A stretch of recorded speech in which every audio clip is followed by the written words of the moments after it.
Illusion of control. You're stuck in traffic. The light ahead stays red. You know pressing the button won't change anything. But you press it anyway. 3 times. 4. Because doing something feels better than doing nothing at all. That urge, that refusal to accept helplessness, is the illusion of control. Your brain can't sit still when outcomes feel uncertain. So it invents agency where none exists. It tells you that if you just do something, you'll have a hand in what happens next. Even when you know better. When uncertainty feels unbearable, the mind creates rituals. Gamblers blow on dice. Investors refresh their portfolios obsessively. Athletes wear the same socks to every game. None of it matters. What matters is the feeling that you're doing something, that you're involved. And that feeling is powerful enough to override logic entirely. It shows up everywhere. At work, someone micromanages every detail of a project they can't actually control, convinced that their interference is holding things together. In relationships, someone checks their partner's location constantly, as if monitoring will prevent betrayal. On a plane, a passenger grips the armrest during turbulence, unconsciously trying to steady an aircraft they have no influence over. The pattern never changes. Uncertainty triggers anxiety. Anxiety demands action. The brain supplies a false sense of control to quiet the discomfort, even when the action accomplishes nothing. But the cost runs deeper than wasted energy. The illusion distorts judgment. People cling to failing strategies because admitting they have no control feels worse than pretending they do. They double down on superstitions, routines, behaviors that do nothing except deliver the temporary relief of feeling involved.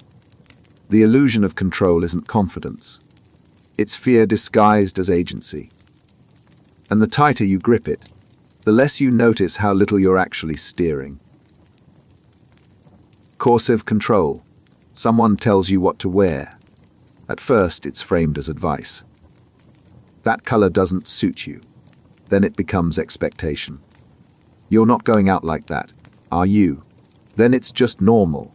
You stop choosing your own clothes because it's easier than the argument. And you don't notice the shift until you're standing in your closet, unsure of what you're allowed to want anymore. That's how coercive control works. It's domination so gradual you mistake it for care. It doesn't announce itself.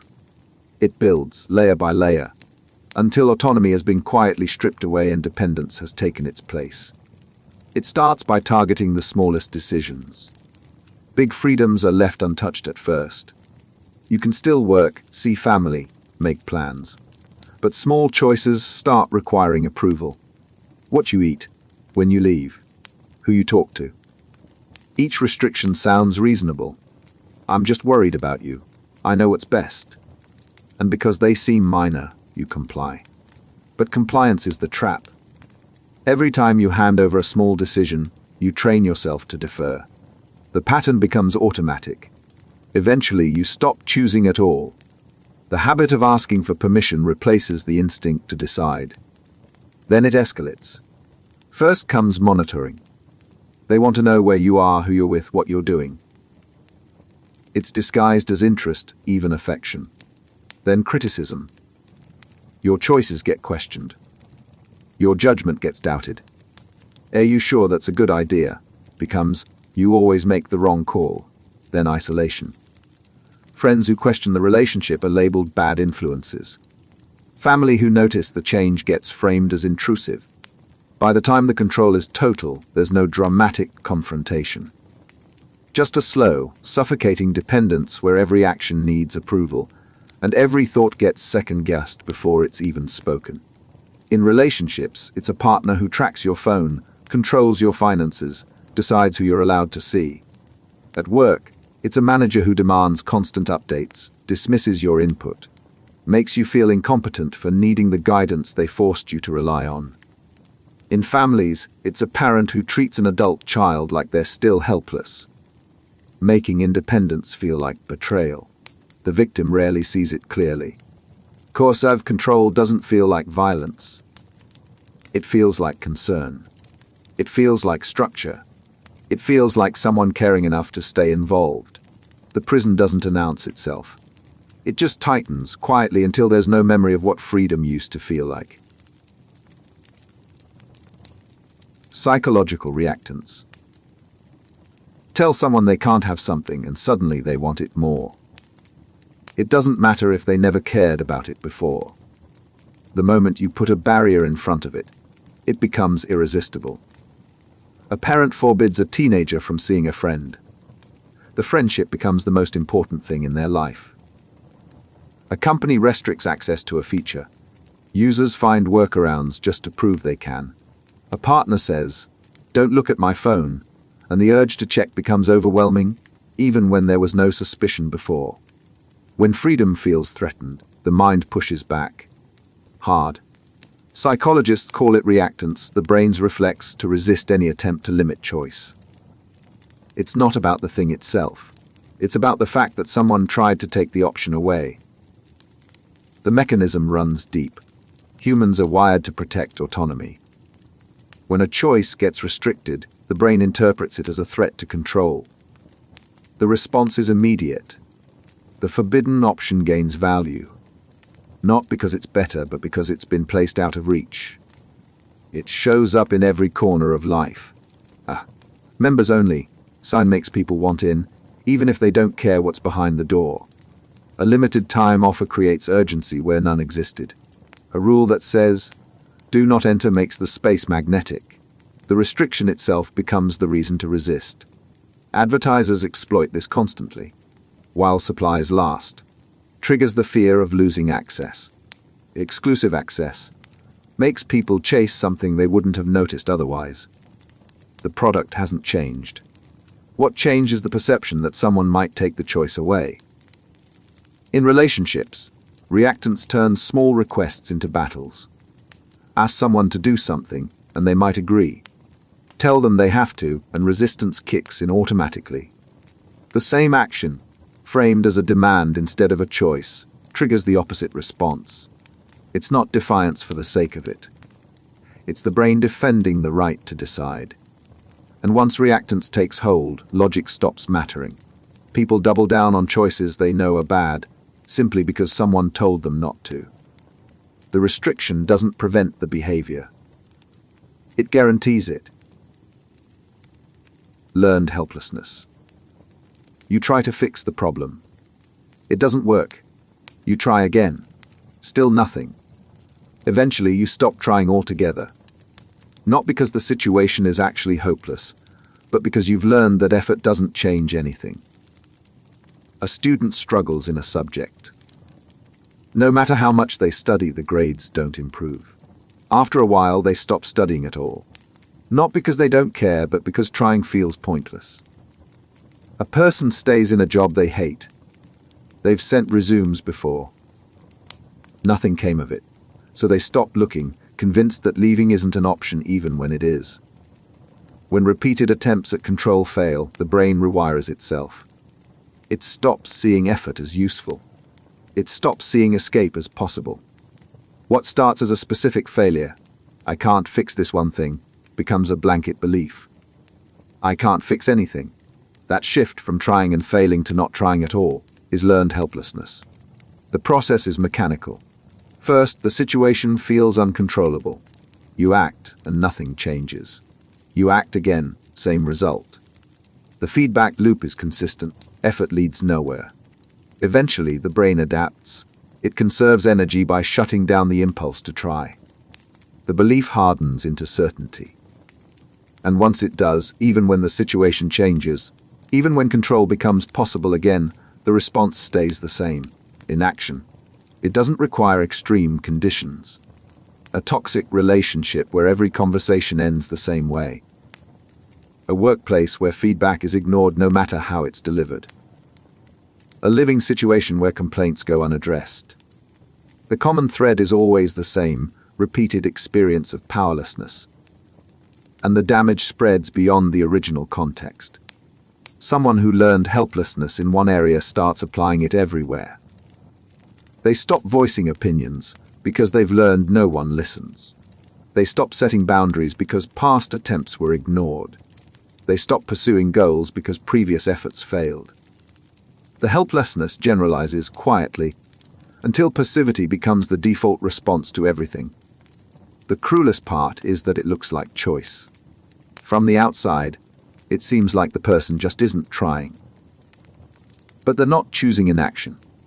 They've been conditioned into it, one failed attempt at a time, until the belief that nothing will change becomes unshackable. Locus of control. Two people fail the same test. One says, "I didn't study enough." The other says, "The test was unfair." Same outcome.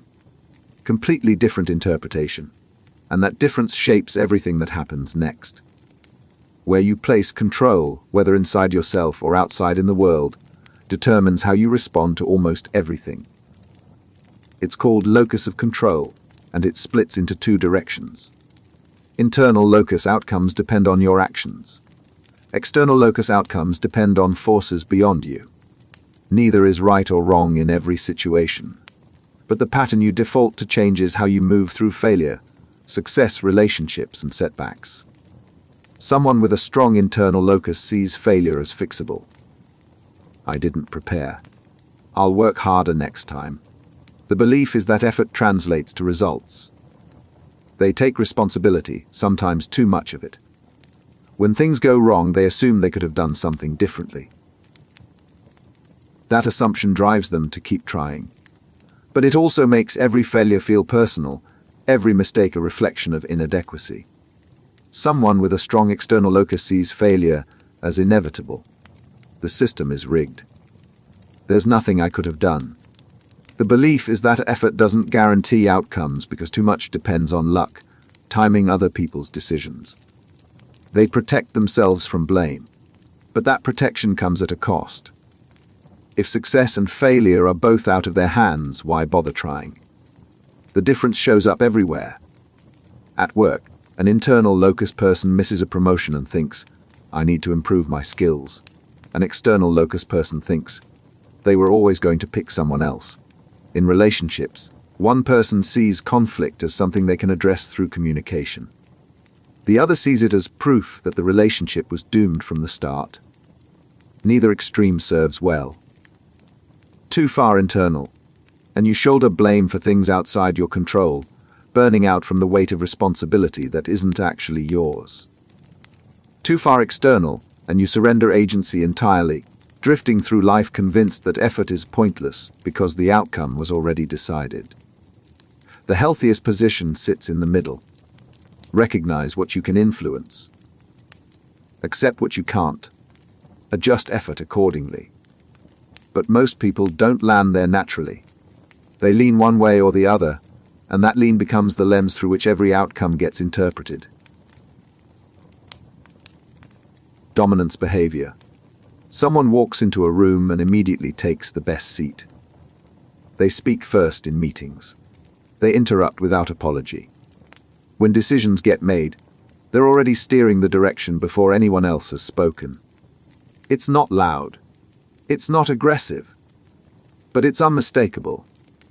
They're establishing who's in charge. Dominance behavior is the drive to occupy the higher position in any interaction. It's not always about control for control's sake. Sometimes it's about security. Sometimes it's about fear of being controlled by someone else. But the result is the same. One person makes the rules, and everyone else adjusts around them. It operates through small, constant assertions of priority. Who speaks first? Who gets listened to? Whose preferences shape the group's decisions? In conversations, a dominant person redirects topics back to themselves, talks over others, dismisses input that challenges their view. In relationships, they decide where to eat, when to leave, what counts as a problem worth discussing. None of it requires shouting, it's all positioning. And it works because most people don't push back on small things. Someone picks the restaurant every time. Fine, it's just dinner. Someone always drives. Fine, it's just a ride. Someone makes the final call on plans. Fine, it's easier than arguing. But those small concessions add up. Bit by bit, the hierarchy solidifies. One person leads. everyone else follows. The dynamic isn't always intentional. Some people dominate without realizing it. They grew up in environments where taking charge was survival. They learned that hesitation means losing ground, that influence requires constant assertion. So they assert, automatically, and once the pattern is set, it reinforces itself. The more they lead, the more others defer. The more others defer, the more natural it feels to lead. In workplaces, dominance shows up as someone who always volunteers to present, who speaks confidently even when uncertain, who frames their suggestions as decisions. In friend groups, it's the person who picks the plans, decides when the night ends, steers every conversation back to their interests. In families, it's a parent who never asks, only tells, or a sibling who's learned that the loudest voice wins. And the cost falls on everyone else. The people who adjust, who defer, who swallow their preferences to avoid conflict. They're not weak. They're accommodating a system. One person's need to dominate has quietly rewritten the rules for everyone. Dominance doesn't need force. It just needs consistency. And once it's established, it doesn't feel like control anymore. It feels like how things have always been. Control freakism. Everything has to be a certain way. The dishes stacked in a specific order. The schedule followed down to the minute. The plan executed exactly as outlined, no deviations, no surprises. It's not preference. It's compulsion. And anyone who disrupts it becomes the problem. When someone needs control over every detail, it's rarely about the details themselves. It's about what happens when control slips. Anxiety floods in. The world feels chaotic, unpredictable, dangerous. So they tighten their grip. They micromanage, they overplan. They enforce rigid systems that leave no room for flexibility. And they genuinely believe this is what keeps everything from falling apart. The behavior feeds itself. The tighter the control, the more fragile everything feels. A missed deadline becomes a catastrophe. An unplanned change becomes a threat. A small mistake confirms the fear that without constant oversight, everything will collapse. So the rules get stricter. The standards get higher. The tolerance for deviation shrinks to nothing. It shows up in relationships as a partner who needs to know every detail of your day, not out of interest, but out of fear of what they don't know. At work, it's a colleague who can't delegate because no one else will do it right. At home, it's a parent who dictates every aspect of a child's routine because anything unstructured feels like chaos. The people around them adjust or leave. They learn to follow the rules, meet the standards, avoid triggering the reaction that comes when something goes off plan. And from the outside, it looks like the controller is keeping things running smoothly.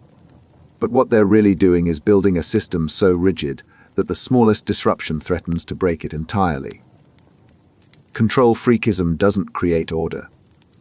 It creates dependence on order. And the more someone relies on external control to manage internal anxiety, the more fragile they become. Autonomy threat. You've been making your own decisions your whole life. Then someone starts offering suggestions. Helpful ones, even. Maybe you should try this. Have you thought about doing it that way? At first, you take the advice. But after a while, every suggestion starts to feel like an instruction. And suddenly, making your own choice feels like resistance. When autonomy gets threatened, even subtly, the reaction is visceral. It's not about the quality of the advice. It's about the creeping sense that your right to choose is being eroded. The suggestions pile up. The expectations build. And what started as helpful input begins to feel like a framework you didn't agree to but are now expected to follow. The shift happens quietly. A manager offers feedback, then starts checking in daily to see if you've implemented it. A partner suggests a better way to organize your schedule, then gets visibly frustrated when you don't follow through. A friend recommends a decision, then acts hurt when you choose differently. None of it is overt control, but it all sends the same message: your judgment isn't trusted. And once that message lands, Every interaction becomes a negotiation over who gets to decide. Simple questions. What do you think? Start feeling loaded. Casual comments. I would have done it differently. Land like criticism. The space to make choices without justification shrinks. And with it, the feeling of being in charge of your own life. In workplaces, autonomy threat shows up as constant oversight disguised as support. Managers who say, "I'm just trying to help," while reviewing every decision you make. In relationships, it's a partner who frames control as care, convinced that steering you toward better choices is an act of love. In families, it's parents who can't let adult children make their own mistakes because watching them fail feels unbearable. The damage isn't immediate. It's cumulative. Each small encroachment on autonomy is tolerable on its own. But together, they build into something heavier. A persistent feeling that you're being managed, not trusted. That your choices need approval, not just acknowledgement. And eventually, the instinct to decide for yourself starts to feel like defiance, even when it's just you living your own life. Micromanagement. Every email gets reviewed before it's sent. Every decision needs approval. Every task comes with instructions so detailed there's no room to think, only to execute. You're not trusted to do the work. You're trusted to follow directions. And the difference matters. Micromanagement doesn't come from malice. It comes from fear. Fear that if something isn't done exactly right, the whole project fails. Fear that delegating means losing control. Fear that mistakes will reflect poorly on the person in charge. So they watch everything. Correct everything. Redo what doesn't meet their standard, even when the standard is arbitrary. For the person being managed, it's suffocating. You stop offering ideas because they'll be dismissed or reshaped into something else. You stop taking initiative because initiative gets questioned. You stop caring about the quality of your work because quality is defined by someone else's preferences, not your judgment. What starts as oversight becomes a mechanism that drains autonomy and motivation in equal measure. The worst part is how it spreads. A manager who micromanages creates employees who either leave or stop thinking. The ones who stay learn to wait for instructions, to confirm every choice, to avoid responsibility. Not because they're incapable, but because trying to act independently has been punished enough times that passivity becomes the safer option. In relationships, micromanagement looks like a partner who needs to approve your outfit before you leave, who corrects how you load the dishwasher, who redos tasks you've already completed because it wasn't done their way. In families, it's a parent who hovers over homework, dictates how chores should be done, scripts conversations their child should have. The message is always the same: you can't be trusted to handle this on your own. And the micromanager doesn't see the harm. To them, they're ensuring quality, preventing mistakes, maintaining standards. They don't recognize that what they're actually doing is training people to stop thinking for themselves. Because when every action requires approval, initiative dies. And once it's gone, dependence is all that's left. Demand withdrawal pattern. One person wants to talk, the other shuts down. The more one pushes for conversation, the harder the other retreats. It's not just conflict. It's a cycle where closeness and distance swing in opposite directions, each person's reaction feeding the other's fear. One partner demands connection. They want to resolve the issue, talk it through, fix what's broken. The other withdraws. Not because they don't care, but because the conversation feels like an attack. The more intense the demand, the more overwhelming it becomes. So they go quiet. They avoid. They create distance to escape the pressure. But distance doesn't calm the first person down. It escalates their anxiety. They interpret withdrawal as rejection, indifference, proof that the relationship is falling apart. So they demand harder. They follow, they press, they insist on engagement. And the more they push, the deeper the other person retreats. Neither is wrong. Both are reacting to genuine distress. One fears abandonment, so they chase closeness. The other fears engulfment, so they create space. But the strategies clash. Pursuit triggers retreat. Retreat triggers pursuit. The pattern locks in, and the cycle becomes the relationship. It shows up in marriages where one partner constantly initiates tough conversations and the other responds by going silent, leaving the room, burying themselves in work. It shows up in parent-child dynamics where a parent demands emotional openness and the child withdraws into isolation, convinced that sharing only leads to more pressure. It shows up in friendships where one person needs constant reassurance and the other starts avoiding contact to escape the weight of those needs. And over time, both people end up trapped.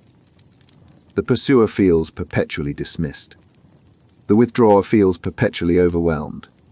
Neither gets what they need. The relationship doesn't fail from lack of care. It fails because the way each person tries to protect themselves makes the other feel unsafe. Breaking the cycle requires recognizing it. The pursuer has to learn that demanding closeness pushes it further away. The withdrawer has to learn that retreating confirms the other's worst fears. Both have to stop reacting and start noticing the pattern. Because as long as the cycle runs, connection becomes impossible.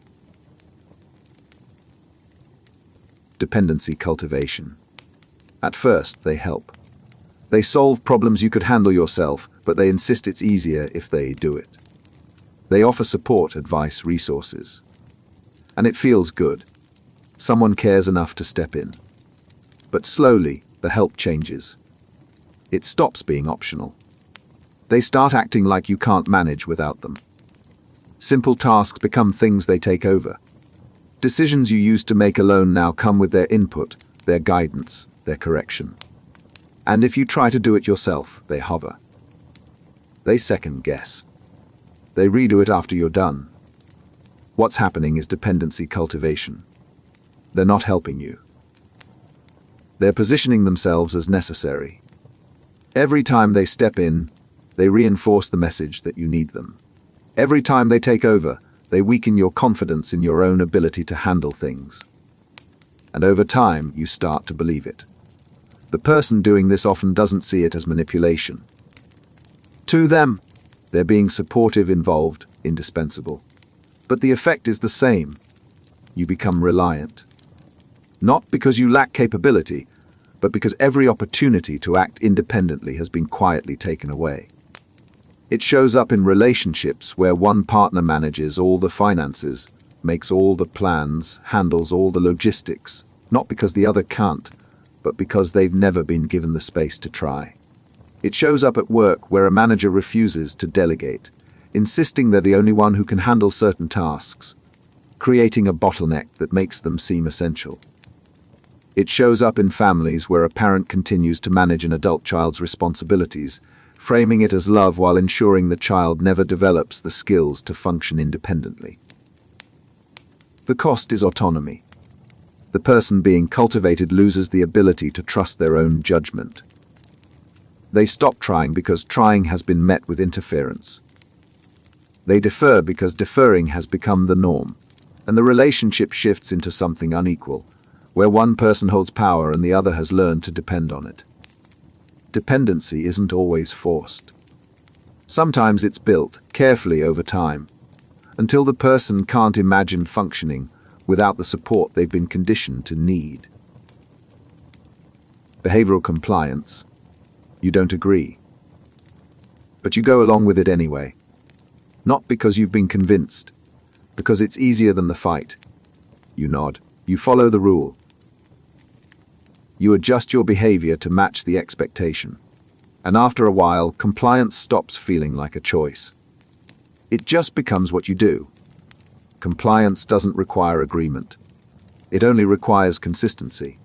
When the cost of resistance, conflict, social rejection, lost opportunities outweighs the cost of going along, people comply. They adjust. They perform the expected behavior even when they don't believe in it. The mechanism is simple. Behavior gets rewarded or punished. Compliance brings approval, ease, belonging. Resistance brings friction, isolation, consequences. The brain learns the pattern. Compliance becomes the path of least resistance. And over time, the distinction between what you actually want and what you're expected to do starts to blur. It happens in workplaces where employees follow policies they think are inefficient because pushing back has proven pointless. It happens in social groups where people suppress opinions that don't match the majority because disagreement leads to exclusion. It happens in relationships where one person molds their preferences to fit the other's expectations because asserting their own creates tension they'd rather avoid. The danger is that compliance looks like agreement from the outside. A manager sees an employee following instructions and assumes they're on board. A partner sees someone going along with plans and assumes they're happy. But compliance doesn't mean consent. It means someone has calculated that the cost of resistance isn't worth it. And the longer compliance continues, the harder it becomes to break. The behavior becomes habit. The habit becomes identity. You stop noticing that you're adjusting. You stop questioning whether this is what you actually want. You just keep complying because that's what works, even as the part of you that disagrees gets quieter and quieter until it's barely audible at all. Behavioral compliance doesn't change minds. It just changes actions. And when actions shift often enough, the person performing them starts to forget they ever felt differently. Emotional withholding. You ask how they're feeling. They say, fine. You try to connect. They stay distant. You share something vulnerable. They offer nothing back. The silence isn't neutral. It's strategic. And it leaves you working harder for something they've decided not to give. Withholding emotion is a form of control that operates through absence. No yelling. No confrontation. Just the quiet refusal to engage emotionally. It creates a vacuum where connection should be, and the other person scrambles to fill it. They apologize when they've done nothing wrong. They over-explain. They chase warmth that's been deliberately pulled away. The withholder doesn't need to say much. Their distance does the work. They respond in short sentences. They avoid eye contact. They deflect attempts at closeness with vague reassurances or silence. And the message is clear: you're not getting access. Not because they can't give it, but because they won't. It shows up in relationships where one person shuts down during conflict, refusing to discuss the issue until the other person backs down or gives in. At work, it's a manager who stops acknowledging someone's contributions, offering no feedback, no recognition, nothing, leaving the employee to wonder what they did wrong. In families, it's a parent who responds to a child's emotional needs with coldness, teaching them early that expressing feelings leads to rejection. The effect compounds over time. The person on the receiving end stops asking for connection because asking has proven futile. They start questioning whether their needs are reasonable. They internalize the message that wanting closeness is a burden. And the withholder maintains control without lifting a finger, simply by refusing to participate.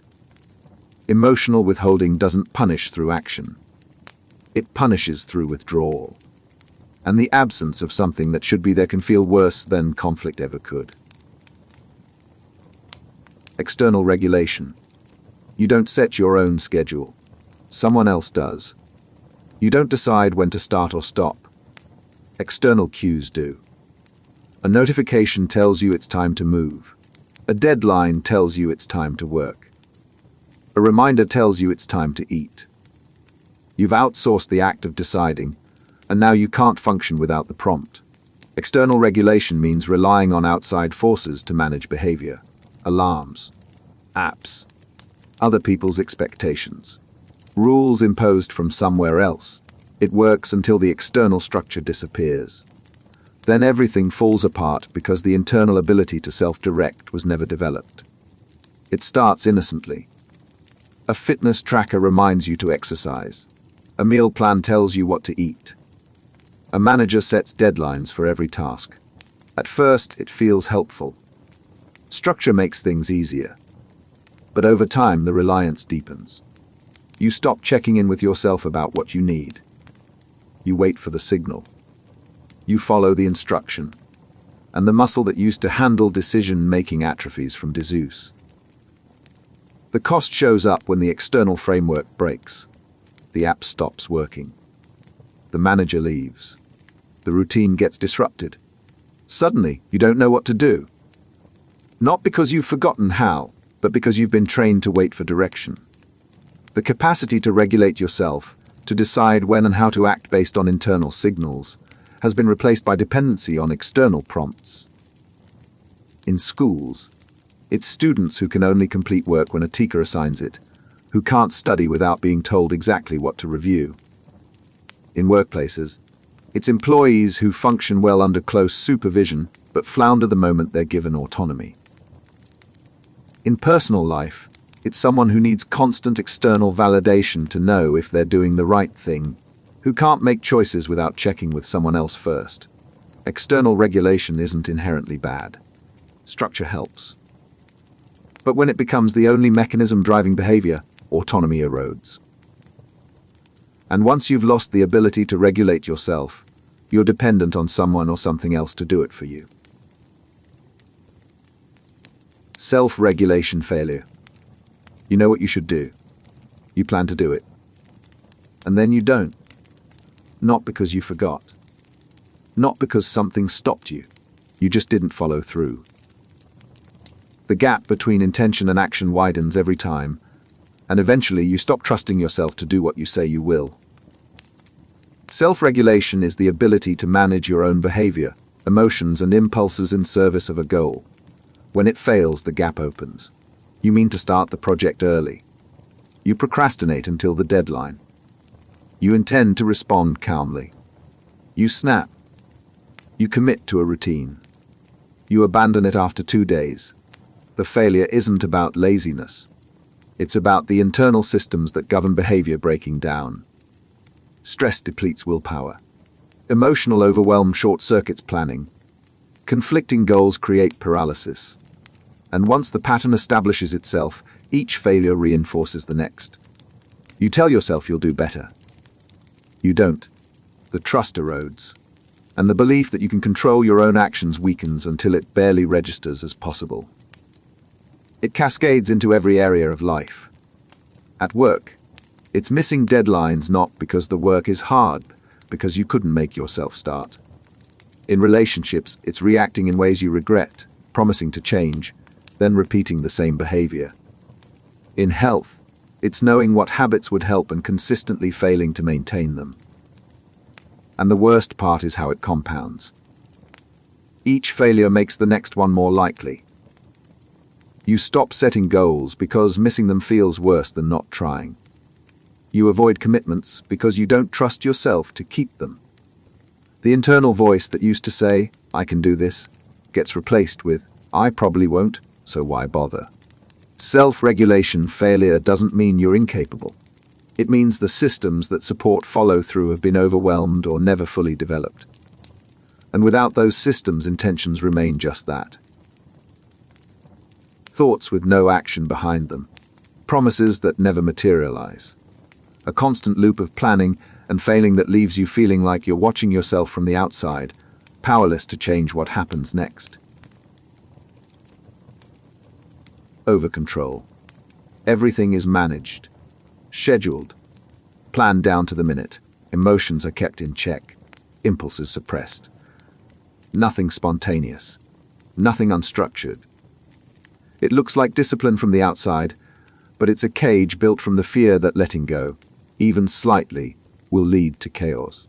Overcontrol is the reflex to regulate everything so tightly that there's no room for flexibility, no tolerance for uncertainty, no space for mistakes. It's the person who can't enjoy a vacation because they can't stop thinking about what's not getting done.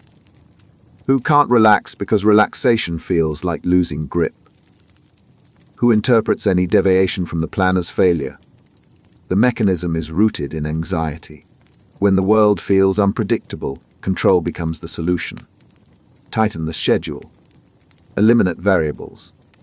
Follow the rules exactly. The more structured everything is, the safer it feels. But the safety is an illusion. because life doesn't cooperate with rigid systems. And when something inevitably goes off plan, the reaction is disproportionate. A small disruption feels catastrophic because it confirms the underlying fear. Without constant control, everything falls apart. It shows up in parenting as a need to micromanage every aspect of a child's day, leaving no room for exploration or autonomy. At work, it's the inability to delegate, the compulsion to review every detail, the perfectionism that slows everything down because good enough is never good enough. In relationships, it's rigidity around routines, resistance to spontaneity, discomfort with anything that doesn't fit the established pattern. And the people around someone with overcontrol pay the price. They walk on eggshells. They learn not to suggest changes. They adjust to the rigidity because pushing against it triggers stress that radiates outward. The controlled environment isn't calm. It's tense, held together by constant vigilance that exhausts everyone involved. Overcontrol doesn't create stability. It creates brittleness. And the tighter someone grips, the more fragile the whole structure becomes. Undercontrol. No plan, no filter, no pause between impulse and action. You feel it, you do it. You want it, you take it. Consequences arrive later, and by then, the moment that mattered has already passed. Undercontrol isn't freedom. It's reactivity dressed up as spontaneity. When self-regulation is too weak, behavior becomes erratic. Impulses override judgment. Immediate gratification wins over long-term goals. Emotions dictate actions without any buffer to assess whether those actions make sense. And the pattern repeats because there's no internal brake strong enough to stop it. It looks different depending on the context. In conversations, it's interrupting, dominating, saying whatever comes to mind without considering the impact. In spending, it's buying on impulse, living paycheck to paycheck not because of income but because control over financial decisions is absent. In relationships, it's reacting intensely to minor frustrations, escalating conflicts, making promises in the heat of the moment that get broken as soon as the emotion fades. The person with undercontrol often doesn't see it as a problem. To them, they're just being authentic, spontaneous, real. They're not holding back. They're not overthinking. But what feels like authenticity to them registers as chaos to everyone else. Unpredictability. Unreliability. The sense that they can't be counted on because their behavior shifts with whatever they're feeling in the moment. And over time, the lack of control creates damage that compounds. Jobs are lost because impulses can't be managed in professional settings. Relationships break because trust requires consistency, and undercontrol makes consistency impossible. Opportunities slip away because follow-through requires the ability to delay gratification, to stick with something even when it stops feeling good. Undercontrol isn't a personality trait. It's a regulatory failure. And without the internal structure to modulate impulses, every reaction is at the mercy of whatever feeling is strongest in the moment. Which means the person isn't steering their life. They're being carried by it. Power motivation. Some people don't just want to succeed. They want to be in charge. It's not about doing the work. It's about holding the position. Making the decisions. Having others differ. The goal isn't influence for the sake of a mission. It's influence for its own sake. And once they have it, they guard it relentlessly. Power motivation is the drive to occupy positions of authority and control over others. It's not inherently destructive. Leaders need it. But when it becomes the primary motivator, the focus shifts. The work becomes secondary to the status. The relationships become transactional. The question stops being, what's the right decision, and becomes whose decision wins. It shows up in workplaces where someone angles for promotions not because they want more responsibility but because they want more control. They position themselves as indispensable. They hoard information. They take credit for group efforts and deflect blame when things go wrong. The goal is to climb, and the people around them are either stepping stones or obstacles. In social groups, It's the person who always needs to lead, who can't participate without steering, who interprets collaboration as a threat to their authority. They don't share power.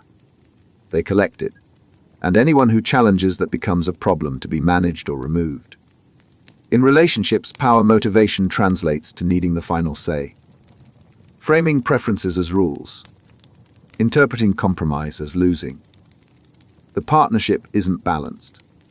One person holds the levers and the other adjusts to the reality that pushing back means conflict that isn't worth the cost. The paradox is that people driven by power motivation rarely feel powerful. They're hypervigilant about threats to their position. They see challenges everywhere. They interpret normal disagreement as insubordination. And the need to maintain control consumes so much energy, the position they fought for becomes a burden they can't let go of. Power motivation doesn't build strong teams or healthy relationships. It builds hierarchies where one person holds authority and everyone else learns to navigate around it.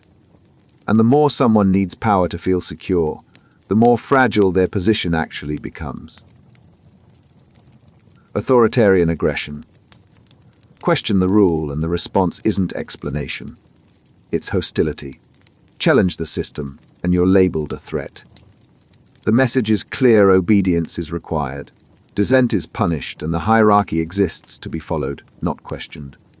Authoritarian aggression is hostility directed at anyone who violates established norms or challenges authority. It's not about protecting people. It's about protecting order. The aggression doesn't come from personal offense. It comes from the perception that someone has stepped out of line, and stepping out of line destabilizes the structure that's supposed to keep everything predictable. The pattern runs deep in people who see the world through a rigid hierarchy. Rules aren't guidelines. They're absolutes. Authority figures aren't leaders to be evaluated. They're positions to be respected regardless of competence. And anyone who questions that framework becomes an enemy, not because they've done harm, but because their existence threatens the certainty the structure provides. It shows up in workplaces where managers respond to feedback with anger instead of consideration, where raising a concern gets labeled as insubordination, where loyalty is measured by silence, not by contribution. In families, it's parents who interpret any pushback as disrespect, who see a child's independence as defiance, who enforce rules not because they make sense, but because questioning them undermines authority. And in broader social contexts, it's the impulse to punish anyone who deviates from the accepted norm. The neighbor who reports violations with satisfaction. The colleague who escalates minor infractions. The person who sees rule breaking not as a problem to solve, but as a moral failing that deserves consequences. The aggression isn't rational. It's emotional, a visceral reaction to the discomfort of seeing someone operate outside the lines. And the tighter someone clings to authoritarian structure, the more threatened they feel by anyone who won't comply. Because if the rules can be questioned, if authority can be challenged, then the entire framework they rely on for safety starts to feel unstable. And that instability is intolerable. Territoriality.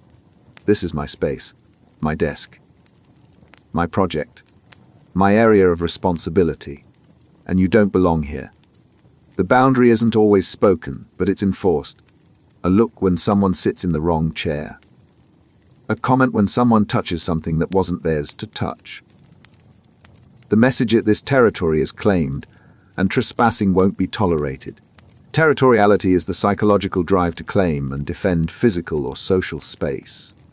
It's about establishing ownership, not just of objects, but of domains. And once a territory is marked, any intrusion, real or perceived, triggers defensiveness. The behavior is instinctive.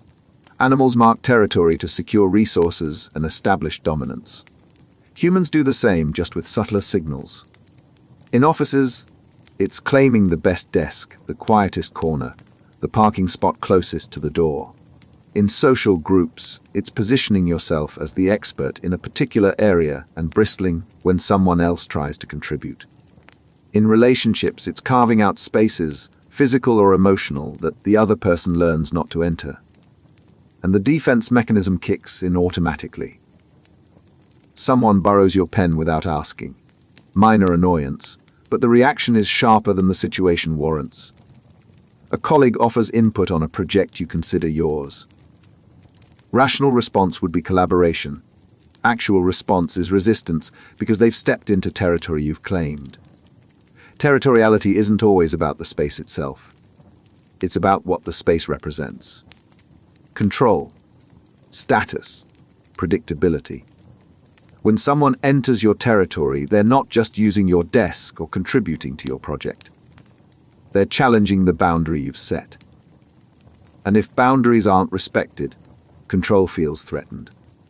In workplaces, it manifests as turf wars. Departments that refuse to share information. Managers who guard their teams from outside influence. People who protect their role so fiercely that collaboration becomes impossible. In homes, it's the chair that's always yours, the drawer no one else is allowed to open, the routine that can't be disrupted because it belongs to you. And the cost is rigidity. Territories harden into walls. Spaces that could be shared become contested. And the energy spent defending boundaries is energy that can't be used for anything else. Boundary violation. They read your messages without asking. They make decisions about your life without consulting you. They walk into your room without knocking. Small invasions, maybe.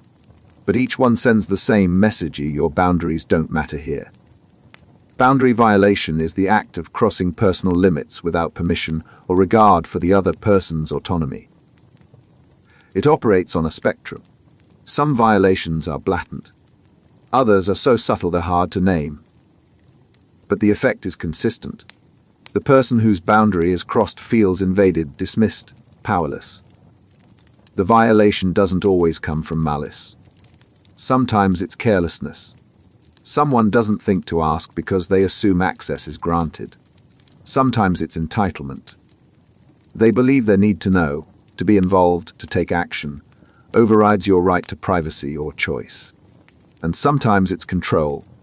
They cross the boundary deliberately, testing how much you'll tolerate, training you to accept encroachment as normal.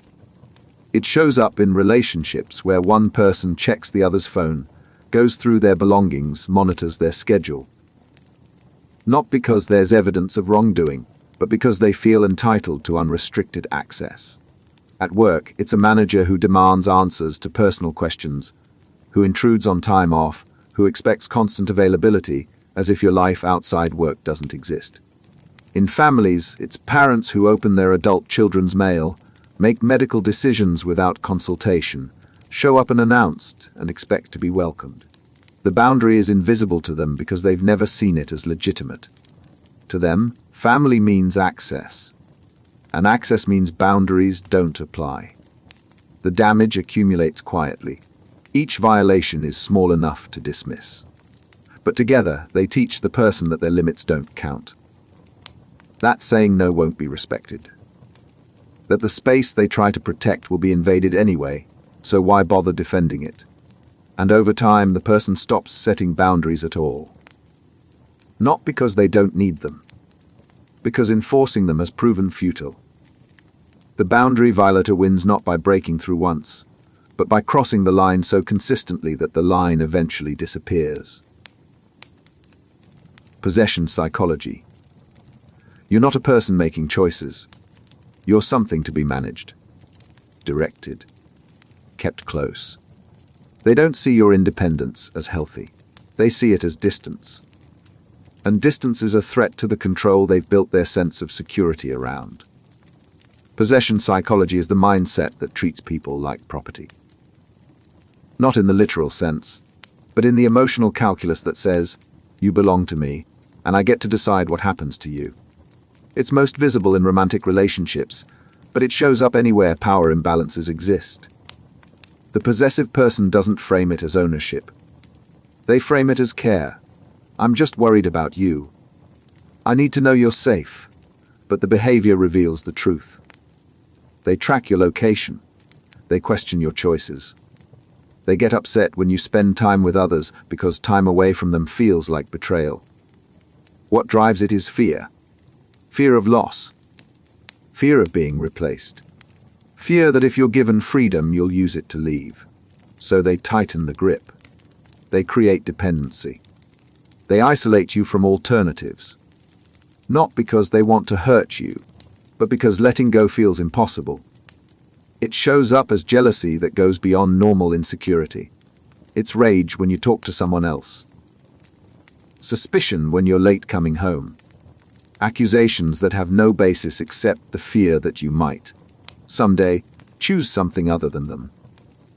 And the possessive person interprets your resistance to this surveillance as proof you're hiding something, which justifies even tighter control. In workplaces, it's managers who treat employees as extensions of themselves, who resent when people take other opportunities, who frame departure as betrayal. In families, it's parents who can't let their children grow into separate people, who see independence as rejection, who guilt and manipulate to keep them close. The psychology doesn't create connection. It destroys it. Because possession isn't love. It's control wrapped in the language of attachment. And the more someone is treated like property, the more they pull away, which only confirms the possessor's worst fear, driving them to grip even harder in a cycle that suffocates whatever relationship existed in the first place. Submission dynamics. You don't fight back anymore. Not because you agree, because resistance has been trained out of you. The pattern is set. They push. You yield. They demand. You comply. And somewhere along the way, standing your ground stopped feeling like an option. Submission dynamics describe the relationship pattern where one person consistently defers to another, not out of respect but out of learned powerlessness. It's not a personality trait. It's a position created by repeated interactions where asserting yourself led to consequences worse than giving in. The dynamic builds over time. Early on, you push back. You state your preferences. You set limits. But each time the resistance is met with anger, withdrawal, punishment, or manipulation intense enough that compliance becomes the easier path. So you comply. And the next time, resistance feels slightly harder. The cost-benefit calculation shifts. Eventually, the instinct to assert yourself weakens until it barely registers as possible. It shows up in relationships where one person makes all the decisions and the other has learned to go along with them. Not because they don't have opinions, but because expressing those opinions triggers conflict they can't afford. At work, it's employees who absorb unreasonable demands, take on extra work without complaint, accept treatment they know is unfair, because speaking up has proven futile or dangerous. In families, it's children who learn early that their needs don't matter as much as keeping the peace. Who grow into adults who struggle to advocate for themselves, because the reflex to defer was drilled in before they had the tools to resist. And the submissive person often doesn't realize they're in a dynamic. To them, they're just being flexible, accommodating, keeping things smooth. They don't see that their flexibility only runs one direction. That accommodation has become a requirement, not a choice. That the smoothness they maintain comes at the cost of their own agency. The dominant person, meanwhile, may not see it either. They've learned that pushing works. That insisting gets results. That the other person will adjust, so there's no need to compromise. And because the submission looks voluntary, they interpret it as agreement rather than resignation. Breaking the dynamic requires recognizing it. The submissive person has to notice that they've stopped advocating for themselves and start rebuilding the capacity to assert boundaries. But that's hard when the pattern has been reinforced for years, when every instinct says that standing up will make things worse, when the relationship has been built on their willingness to yield. Resistance to control. They tell you to do something, and every part of you wants to do the opposite. Not because the request is unreasonable, because it's a request, and the moment someone tries to direct you, the reflex kicks in. Push back. refuse. Prove that no one gets to tell you what to do. Resistance to control is the automatic rejection of external influence, even when complying would serve your own interests. It's not about the substance of what's being asked. It's about the fact that someone is asking. And that alone is enough to trigger opposition. The mechanism is rooted in autonomy protection. When control feels threatened, the brain defends it. The response is immediate. Someone suggests you try a different approach at work. Your first instinct isn't to evaluate the advice. It's to reject it because accepting it feels like submission.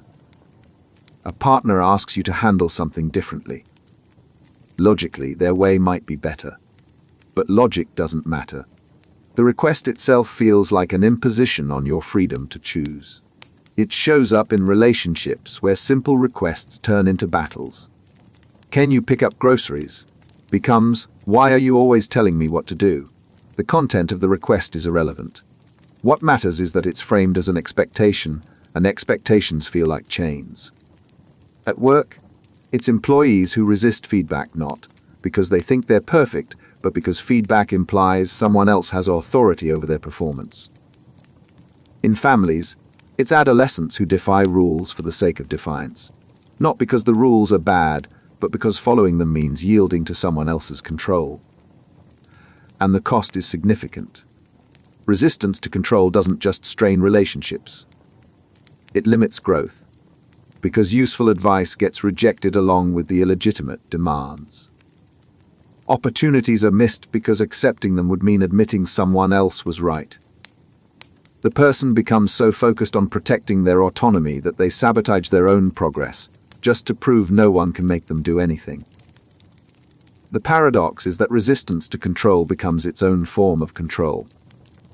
The person isn't free. They're reactive. Their choices are dictated not by what they actually want, but by the need to oppose whatever someone else suggests. And that opposition, constant and automatic, is just as constraining as the control they're trying to escape.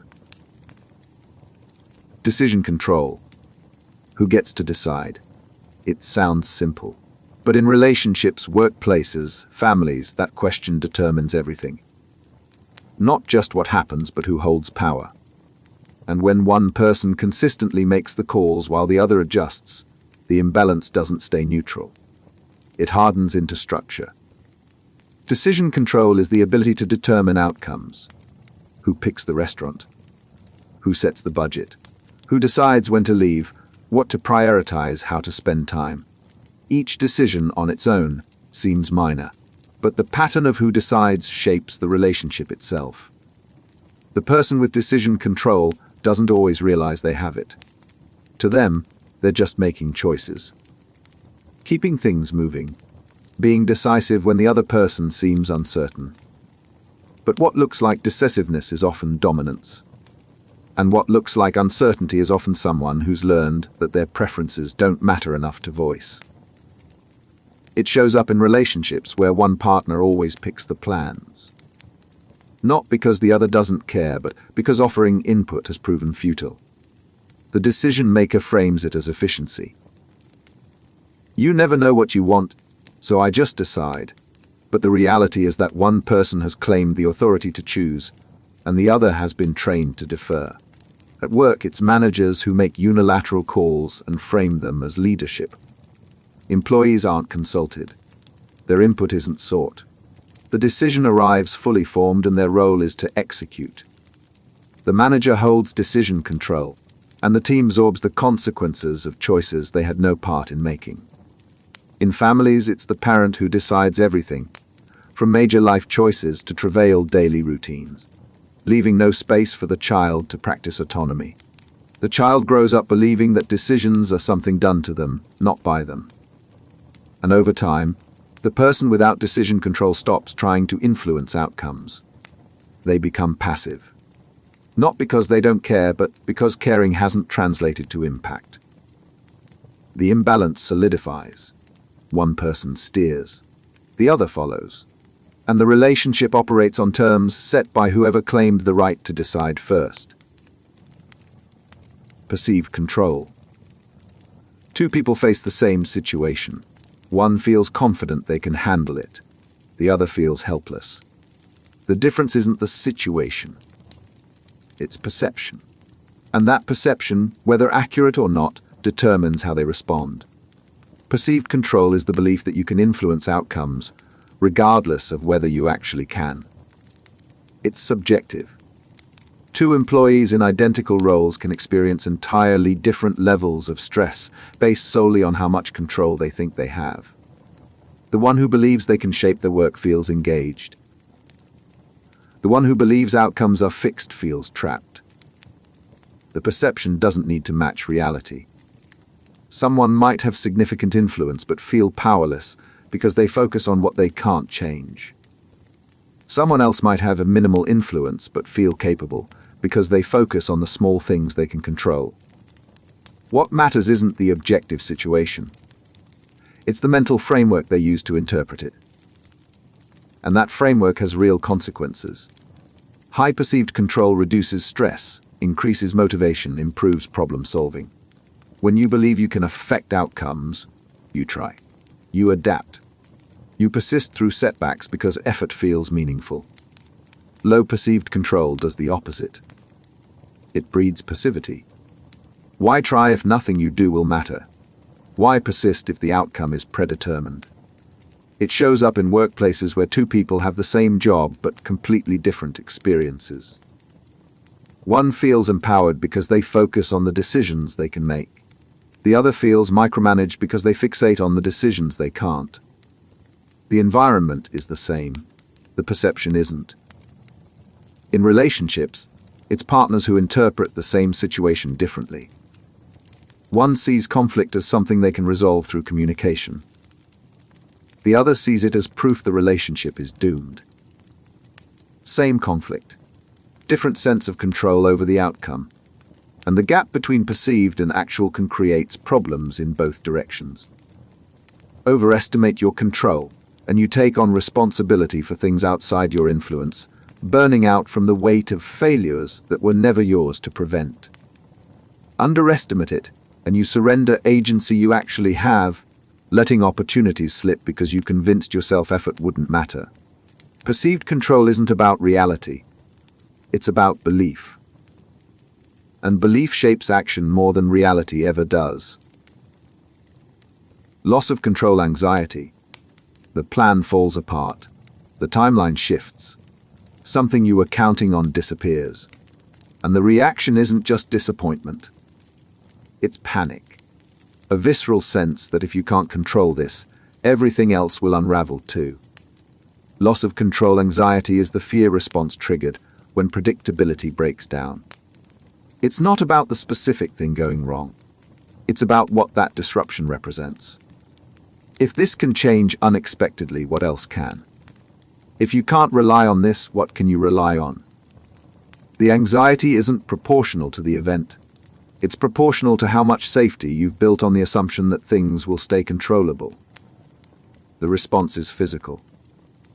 Heart rate spikes. Thoughts spiral. The need to regain control becomes overwhelming. Some people respond by tightening grip on whatever they can still manage. Micromanaging unrelated tasks. Enforcing rigid routines. Creating order anywhere possible to compensate for the order that was lost. Others freeze. Paralyzed by the sense that control has slipped here, trying to control anything else is futile. The anxiety doesn't motivate action. It shuts it down. And the person oscillates between frantic attempts to impose structure and complete withdrawal. It shows up in workplaces when projects get reassigned or deadlines change unexpectedly. The person who built their sense of security around a predictable workflow suddenly can't function. Not because they lack the skills to adapt, but because the disruption triggered the deeper fear that nothing is actually stable. In relationships, it's the reaction to a partner becoming less predictable. A shift in routine. A change in responsiveness. The anxiety interprets it as a threat to the entire relationship because predictability was the foundation of safety. If that's gone, the relationship feels like it's collapsing even when nothing substantive has changed. And the irony is that the tighter someone grips in response to loss of control anxiety, the more fragile their sense of control becomes. Because control built on rigidity breaks the moment flexibility is required. And life, inevitably, requires flexibility. Compulsive monitoring. You check again. The message was read but not answered. You refresh. Still nothing. You check their location. You review the schedule. You monitor the account activity. It's not enough to know things are fine. You need confirmation. Constantly. And the temporary relief each check provides fades so quickly that you're checking again before you've even registered the reassurance. Compulsive monitoring is the repetitive need to verify that things are as they should be. It operates on a cycle. Anxiety spikes. You check. Anxiety drops briefly. Then it climbs again higher than before, demanding another check. The behavior doesn't resolve the anxiety. It feeds it. The compulsion convinces you that monitoring creates safety. If you just keep checking, you'll catch problems early. You'll stay informed. You'll maintain control. But what actually happens is the opposite. The more you monitor, the more you train your brain to treat the absence of new information as a threat. Silence becomes suspicious. Lack of updates becomes evidence that something's wrong. It shows up in relationships as constant checking. Messages. Location. Social media activity. The person monitoring tells themselves they're just staying connected. But they're not connecting. They're surveilling. And the partner being monitored feels the weight of it. Trust has been replaced by verification. Autonomy has been replaced by accountability. At work, it's the manager who demands constant status updates. Not because the work isn't getting done, but because not knowing what's happening in real time triggers discomfort they can't tolerate. The updates don't improve performance. They just feed the compulsion. In parenting, it's tracking every movement, monitoring every conversation, checking every decision. The parent frames it as responsible oversight. But it's anxiety management disguised as care. And the child learns that privacy is conditional, that independence triggers surveillance, that being trusted requires being watched. And the compulsion escalates. Each check provides less relief, so you check more often. The intervals shrink. The need intensifies. And the person becomes trapped in a loop where the behavior that's supposed to reduce anxiety is the very thing keeping it alive. Reassurance seeking control. You ask if everything's okay. They say yes. But the answer doesn't settle the question. So you ask again. A different way. A different angle. Hoping this time the reassurance will stick. It never does. Because the problem isn't the answer. It's the need to keep asking. Reassurance seeking is the compulsive need for external validation to manage internal doubt. It looks like checking in. Are you mad at me? Did I do something wrong? Are we okay? But beneath the questions is the attempt to control anxiety by outsourcing certainty to someone else. The pattern is self-defeating. You ask. They reassure you. The anxiety drops briefly. Then it climbs back. Because reassurance from someone else can't fix doubt that comes from within. So you ask again. And again. And each time, the reassurance works less. The doubt returns faster. The need for another confirmation intensifies. For the person being asked, it's exhausting. At first, they answer patiently. Yes, we're fine. No, you didn't do anything. But the questions don't stop. And eventually, the reassurance starts to feel like a demand. The relationship stops being a partnership and starts being a maintenance cycle where one person constantly manages the other's anxiety. It shows up in relationships where one person needs constant confirmation that the relationship is secure, where normal silence gets interpreted as distance, where a delayed response triggers panic. The reassurance seeker frames it as caring deeply. But what they're actually doing is making their partner responsible for their emotional stability. At work, it's the employee who needs constant feedback. not because they're learning, but because they can't function without external validation that they're doing okay. The manager becomes a reassurance dispenser, and the employee never develops the internal gauge that should tell them when they're on track. And the cost is autonomy. The person seeking reassurance becomes dependent on external input to feel secure. They can't trust their own assessment. They can't sit with uncertainty. They need someone else to tell them everything's fine. And as long as that need persists, they're handing control of their emotional state to whoever they're asking. Behavioural inhibition under threat. You freeze. Not because you've decided to stop. Because the fear is so intense that action becomes impossible. Your body locks. Your thoughts stall.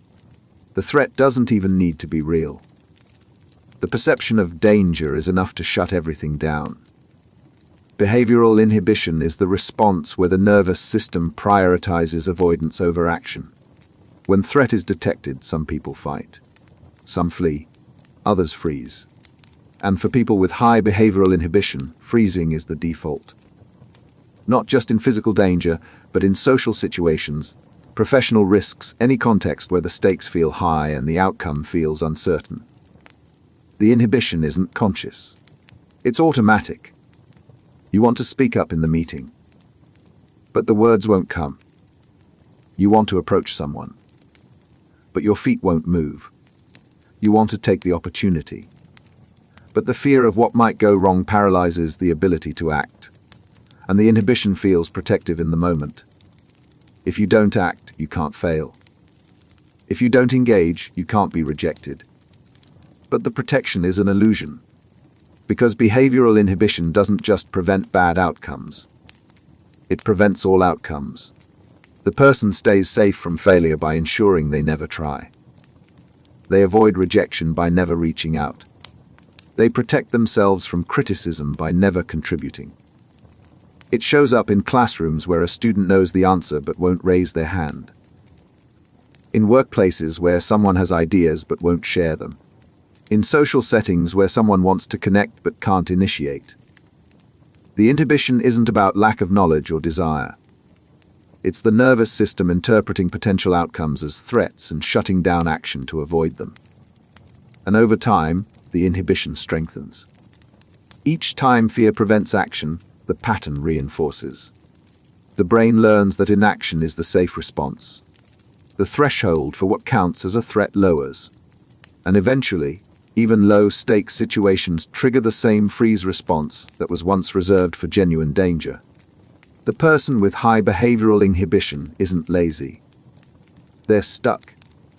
Their system is running a threat assessment that overrides intention. And until they learn to separate real danger from perceived risk, the inhibition will keep them locked in place, watching opportunities pass by while their nervous system insists that staying still is the only way to stay safe. Agency deprivation. You want to act. But every path forward requires someone else's permission. You can't make changes without approval. You can't start projects without clearance. You can't even schedule your own time without checking first. The ability to initiate, to choose, to move independently has been stripped away. And what's left isn't autonomy. It's waiting. Agency deprivation is the systematic removal of someone's capacity to act on their own initiative. It's not just limiting options. It's eliminating the right to choose among whatever options remain. The person still has thoughts, preferences, desires. But translating those into action requires passing through someone else's gate. And that gate is controlled by someone who decides when it opens. The deprivation operates through structure. Rules that require authorization for routine decisions. Processes that demand multiple sign-offs for basic tasks. Systems designed so that nothing moves without someone else's input. And the person caught in that structure learns quickly that initiative is pointless. Because initiative without the power to execute is just frustration. It shows up in workplaces where employees need manager approval for everything. Not just major decisions. Everything. Ordering supplies. Adjusting a schedule. responding to a client request. The employee becomes a messenger, relaying needs upward and waiting for permission to act. They're not trusted to think. They're expected to comply. In relationships, it's one partner who can't make plans, can't spend money, can't see friends without the other's approval. The requests might be granted, but the fact that they have to be requested means the power dynamic is clear. One person acts freely. The other person asks for permission to act. In institutions, it's policies that infantilize adults. Residents in care facilities who can't choose when to wake up, what to eat, whether to go outside. Patients whose treatment decisions are made for them without consultation. People who are capable of choice but denied the authority to exercise it. And the psychological cost is severe. Agency isn't just about getting what you want. It's about being recognized as capable of wanting. When agency is deprived, the message is clear: your capacity to direct your own life doesn't matter. Someone else will decide. And your role is to accept what's decided for you. Power asymmetry. One person speaks. Everyone listens. The other person speaks. No one responds. Same room. Same conversation. Completely different weight. That gap, the difference in whose voice carries and whose gets dismissed, is power asymmetry. And once it establishes itself, it reshapes every interaction that follows. Power asymmetry is the unequal distribution of influence within a relationship or group. It's not just hierarchy. Hierarchy can be functional. Asymmetry becomes a problem when the imbalance is so pronounced that one person's needs, preferences, and perspective consistently override everyone else's, not because they're right, but because they hold the power. The asymmetry doesn't always announce itself. It builds through patterns. Whose schedule takes priority, whose discomfort gets addressed, whose mistakes get excused and whose get punished, whose opinion shapes decisions and whose gets noted then ignored. Each instance seems small, but together they create a structure where one person's reality becomes the reality everyone else has to accommodate. It shows up in workplaces where managers have unchecked authority. They can change policies, reassign work, alter conditions, and employees have no recourse. The manager's bad day becomes everyone's problem. The manager's preferences become policy. The asymmetry means feedback only flows one direction, and power protects itself from accountability. In relationships, it's the partner whose career always comes first, whose social preferences determine the couple's plans, whose emotional state dictates the household mood. The other partner adjusts constantly, not because their needs don't exist, but because the power imbalance makes addressing them feel impossible. In families, it's parents who wield authority without reciprocity. They demand respect but don't offer it. They expect obedience, don't explain their reasoning. They exercise control because they can, and the child has no mechanism to push back safely. And the asymmetry compounds itself. The person with power gets used to having it.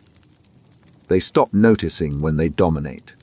They frame their preferences as neutral, their decisions as obvious. The person without power gets used to deferring. They stop voicing needs because those needs consistently don't matter. And the gap widens until the relationship operates entirely on the terms set by whoever claimed the upper position first. Choice restriction. The options narrow. Not because circumstances changed. Because someone decided you don't need that many. You used to have flexibility. Now there's an approved list, a set protocol, a limited menu of acceptable choices. And stepping outside those boundaries isn't prohibited exactly. It just comes with consequences heavy enough that the restriction doesn't need to be enforced. You enforce it yourself. Choice restriction is the deliberate limitation of available options to control behavior. It doesn't eliminate choice entirely. That would be too obvious. Instead, it funnels decisions into a narrow range where every option leads to an outcome the controller finds acceptable. The appearance of choice remains, but the substance has been hollowed out. The tactic works because people need to feel like they're deciding. So the restriction offers options, just not the full range. You can pick A or B, not C. C isn't available. Not because it's impossible, but because allowing it would mean relinquishing control. And control is the point. It shows up in workplaces as limited autonomy dressed up as structure. You can choose your approach, as long as it's one of these 3 pre-approved methods. You can set your schedule, as long as it falls within these narrow parameters. You can contribute ideas, as long as they fit the predetermined direction. The restriction creates the illusion of input while ensuring the outcome stays controlled. In relationships, it's framing every decision as a binary where both options serve the other person's interests. We can stay home or go to my friend's party. Those are the choices. Your preference isn't on the table. And if you propose it, the response makes clear that unauthorized options come with friction you're meant to avoid. In institutional settings, it's policies that limit autonomy under the guise of safety or efficiency. Patients can choose between 2 treatment plans, both of which keep them dependent on the institution. Students can select from a list of approved topics, none of which challenge the established curriculum. The choice exists. But it's been engineered so thoroughly that selecting freely is functionally impossible. And the restriction achieves something subtle. It trains people to stop imagining alternatives. When the available options are consistently limited, the habit of considering what else might be possible atrophies. You stop asking, "What do I want?" and start asking, "Which of these am I allowed to want?" And once that shift happens, the restriction doesn't need enforcement anymore. It's become internal. Forced dependency. You could handle it yourself, but you're not allowed to. Someone insists on doing it for you. At first, it feels like help. Then it feels like habit. Then it feels like the only way things get done. And by the time you realize you've been made dependent, the skills you used to have feel out of reach. Forced dependency is the process of creating reliance by systematically taking over tasks someone could manage themselves. It's not about the person being incapable. It's about ensuring they stay reliant on whoever's providing the support. Because dependence creates leverage, and leverage creates control. The process is gradual. Someone offers to handle something. You accept. They handle it well. You let them keep handling it. Then other tasks get absorbed too. Not because you asked, but because they've positioned themselves as the person who takes care of things. And over time, you stop knowing how to do those things yourself. Not because you lost the ability, but because the opportunity to exercise it was quietly removed. It shows up in relationships where one partner takes over all financial management, all logistics, all decision-making in specific domains. They frame it as shouldering the burden. But what they're actually doing is creating a structure where the other partner can't function independently. If the relationship ended, the dependent partner wouldn't know how to pay bills, manage accounts, navigate systems they've been excluded from for years. At work, it's the colleague who insists on being the only one who can handle certain clients, certain software, certain processes. They don't document. They don't train others. They hoard knowledge because being indispensable protects their position. And everyone else becomes dependent on them, unable to function if they're unavailable. In families, it's the parent who never teaches the child how to do things, preferring to do everything themselves. The child grows up without basic life skills not because they couldn't learn, but because learning was never allowed. Every attempt at independence was met with, "I'll just do it," until the child stopped trying. And the dependency serves the person creating it. They become necessary.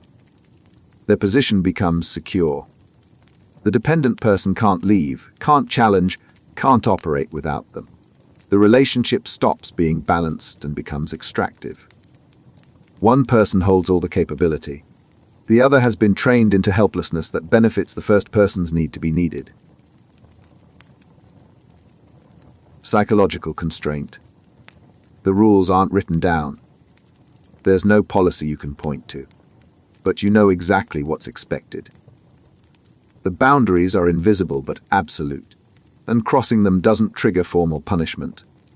It triggers something worse: disapproval, withdrawal, the kind of social consequence that makes you police yourself more effectively than any external rule ever could. Psychological constraint is the use of social and emotional pressure to limit behavior without explicit enforcement. It's control through atmosphere, through the unspoken understanding that certain things aren't done, certain topics aren't discussed, certain boundaries aren't tested. And the constraint works because it operates below the level of conscious rule following. You're not obeying, you're just avoiding the discomfort that comes with deviation. The constraint is enforced through reactions, not punishments. A look when you say the wrong thing. Silence when you make the wrong choice. Subtle withdrawal of warmth when you act outside expectations. No one tells you the rule, but the consequence teaks you fast. And once you've learned, the constraint doesn't need reinforcement. It's become part of how you navigate the relationship. It shows up in families where certain topics are off limits. Not because anyone said so, because bringing them up triggers a chill you've learned to avoid.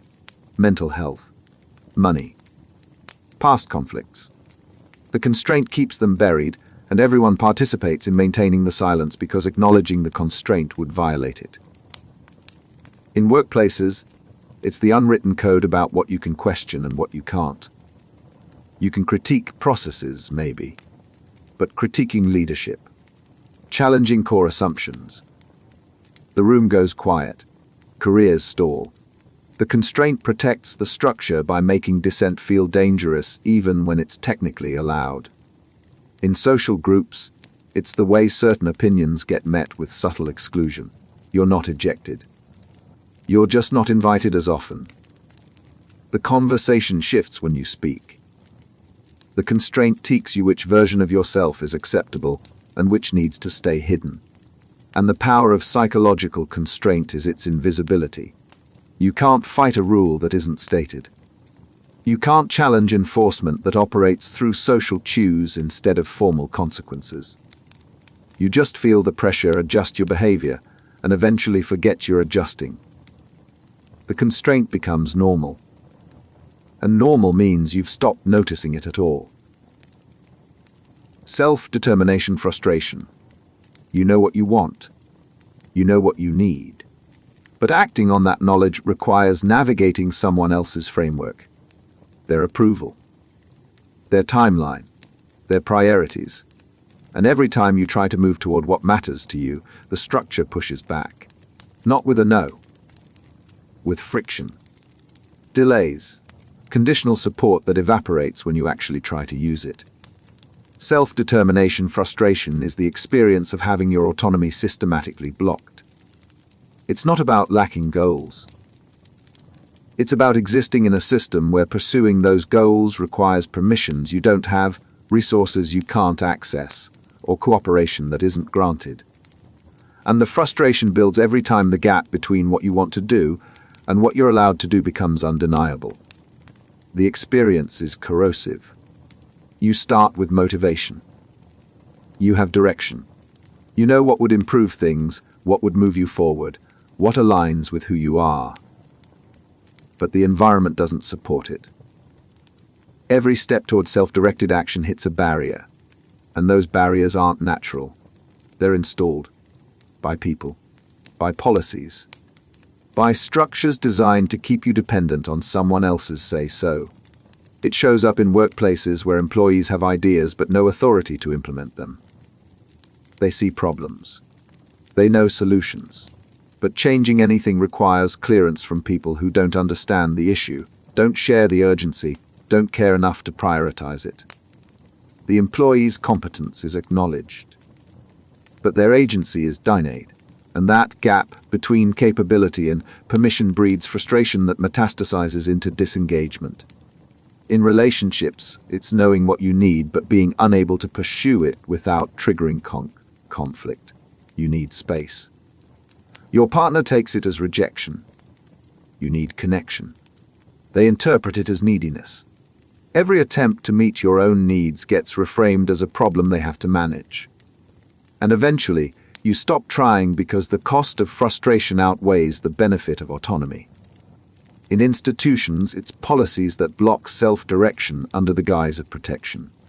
Rules that prevent adults from making choices about their own lives because someone else has decided those choices are risky. The person is capable. But capability doesn't matter when the structure treats them as incapable by default. And the frustration doesn't just drain motivation. It attacks identity, because self-determination isn't optional for psychological health. It's how people develop competence, purpose, direction. When it's blocked, you're not just prevented from acting. You're prevented from becoming. And the longer the frustration persists, the more you internalize the message that what you want doesn't matter as much as what the system allows. Instrumental aggression. The aggression isn't personal. It's calculated. They're not angry. They're using anger as a tool. The raised voice, the sharp tone, the intimidation, it's all deployed with purpose. To make you back down. To end the conversation. To get what they want without having to negotiate for it. Instrumental aggression is hostility used strategically to achieve a goal. It's not an emotional reaction. It's a tactic. The person wielding it has learned that aggression works. It shortens arguments. It makes people comply. It establishes dominance without requiring actual authority. And once they've seen it work, they use it again. And again, until aggression becomes the default method of getting their way. The key difference from reactive aggression is control. Reactive aggression is a loss of control. Someone snaps. They lash out. They regret it later. Instrumental aggression is the opposite. It's controlled, deliberate. The person knows exactly what they're doing. They can turn it on and off. They escalate when it serves them and de-escalate the moment they've gotten what they wanted. It shows up in workplaces where managers use anger to end dissent. An employee raises a concern. The manager's response isn't to address it. It's to react with disproportionate intensity. The message is clear: pushing back will be unpleasant enough that it's not worth trying. And employees learn. They stop raising issues. Not because the issues don't exist, but because the cost of voicing them is too high. In relationships, it's the partner who uses outbursts to win arguments. They don't need to be right. They just need to be loud enough, hostile enough, that the other person concedes to end the conflict. The aggression isn't about the issue. It's about control. And it works because most people will choose peace over persistence when the alternative is sustained hostility. In public settings, the person who uses intimidation to cut lines, to get service, to override rules. They've learned that creating a scene gets results.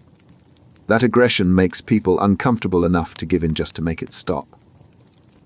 And the behavior reinforces itself every time compliance follows confrontation. The person on the receiving end isn't just dealing with anger. They're dealing with a weapon. And the wielder knows it. They've turned aggression into a tool that gets them what negotiation, persuasion, or cooperation never could. And as long as it keeps working, they have no reason to stop. Status control. It's not about being good at the job. It's about being seen as good. About holding the title. About being recognized as important.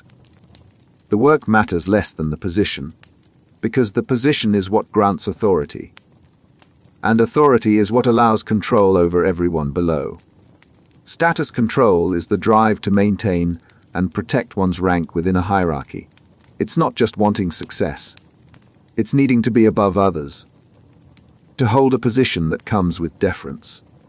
To be the one people have to go through to get things done. And threats to that status, real or perceived, trigger defensive reactions out of proportion to the actual risk. The person focused on status control doesn't collaborate easily. Collaboration implies equality. and equality threatens the hierarchy they've worked to establish. They need to be the final decision maker, the one with veto power, the one whose opinion carries more weight. Sharing authority feels like losing it, so they guard it. It shows up in workplaces where promotions matter more than competence, where someone fights to keep a title even when they've stopped doing the work that earned it, where threats to their position, a new hire with impressive credentials, a peer getting recognition, are treated as personal attacks. The status isn't functional, it's identity. And protecting it becomes more important than performing well. In social groups, it's the person who needs to be seen as the leader, who positions themselves at the center of every conversation, who steers topics back to their expertise, their achievements, their domain of authority. They're not sharing knowledge. They're asserting rank, reminding everyone that their position is above yours. In families, it's the parent who can't tolerate being questioned, who interprets a child's growing independence as insubordination, who sees their authority as non-negotiable because losing it would mean losing the structure that defines their role. The relationship isn't based on connection. It's based on maintaining the hierarchy where one person holds permanent superior status. And the obsession with status creates brittleness. Because status is always under threat. Someone else might rise. Recognition might shift. Authority might erode.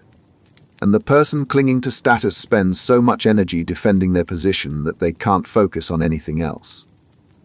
The rank becomes the goal, and everything else becomes secondary to keeping it intact. Information control. They know something you don't, and they're keeping it that way. Not because the information is sensitive, because withholding it maintains advantage.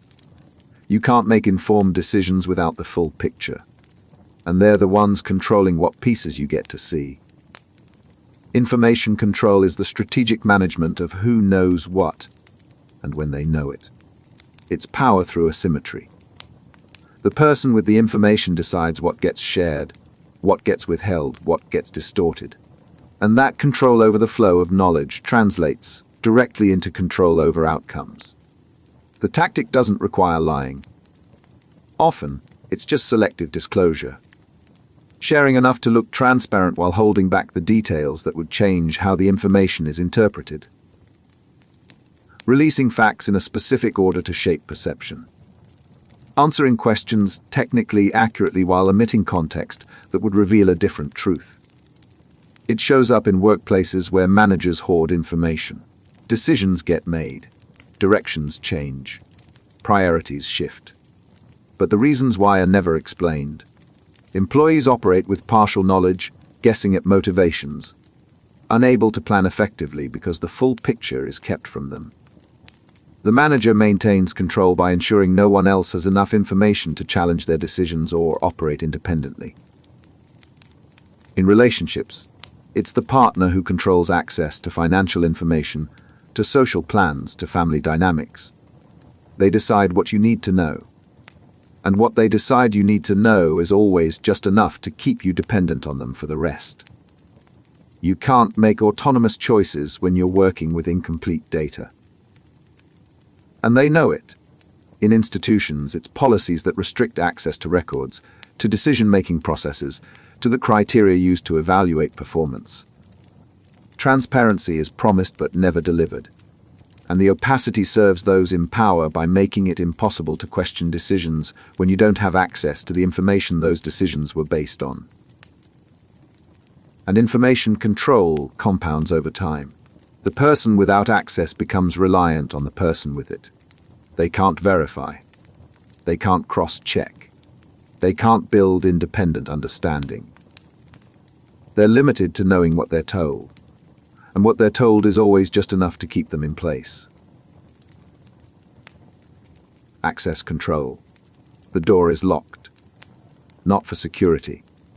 For control. You need permission to enter. And permission is granted or denied based on criteria only one person knows. The space, the resource, the opportunity it's gated. And whoever controls the gate controls who gets through. Access control is the power to determine who can use what, go where, or participate in what. It's not about protecting resources. It's about controlling distribution. And distribution creates dependency. Because if you need access and someone else decides whether you get it, you're subject to their terms. The control operates through barriers. Physical oneness locks, restricted areas, private channels. Procedural oneness approval processes, membership requirements, clearance levels. Social oneness invitations, introductions, insider knowledge. And each barrier reinforces the same dynamic. One person decides. Everyone else waits to be granted entry. It shows up in workplaces where access to tools, information, or decision makers is gated by someone who uses that control as leverage. You need a signature to proceed. You need their approval to access a budget.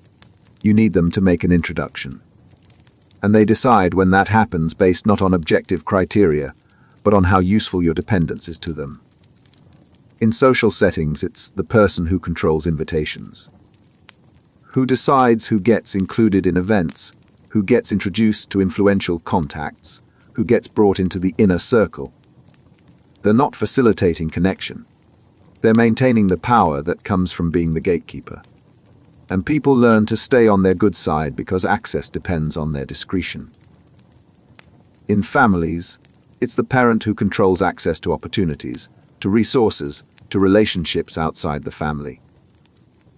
The child can't participate without permission. Can't see certain people without approval. Can't pursue interests that haven't been authorized. The access is conditional. And the conditions keep the child dependent on the parent's willingness to grant it. And the power of access control is its simplicity. You don't need to enforce compliance through punishment. You just need to control the gates, and people will comply on their own, because the alternative is being locked out of what they need. Reward control. They control what you want. Not just what you want, but when you get it. Whether you get it. Under what conditions it's made available. The reward isn't guaranteed. It's contingent. And the contingency is determined by some who's learned that people will do a lot to get what they've been conditioned to need. Reward control is power exercised through the strategic distribution of positive outcomes. It's not about punishment. It's about making desirable things conditional on compliance. The person with reward control doesn't need to threaten. They just need to control access to what you value. And access is granted when your behavior aligns with what they want. The mechanism is conditioning. You comply. You get rewarded. The reward reinforces the compliance.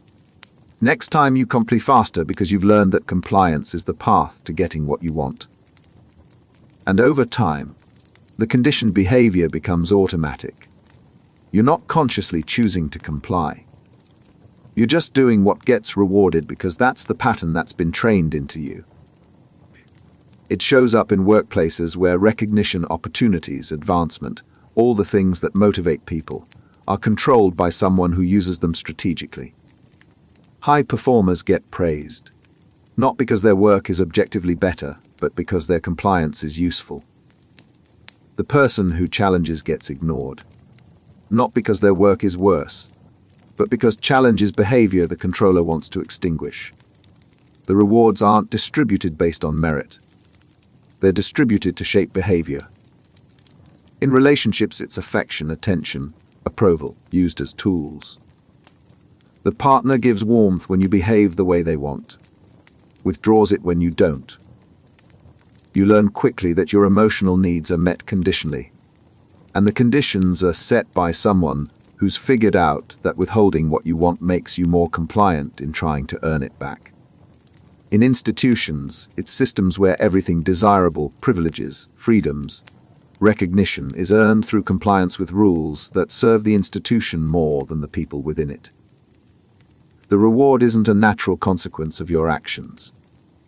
It's a deliberate tool used to enforce conformity, and reward control is insidious because it doesn't feel like control. It feels like motivation. like striving, like earning. But beneath the surface, it's behavioral engineering.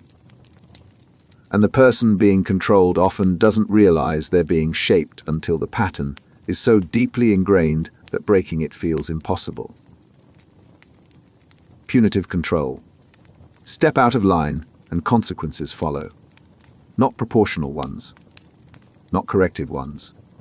Consequences designed to hurt enough that you won't risk stepping out again. The punishment isn't about fixing behavior. It's about establishing that disobedience costs more than it's worth. Punitive control is power maintained through the threat and application of negative consequences. It's not discipline. Discipline teaks.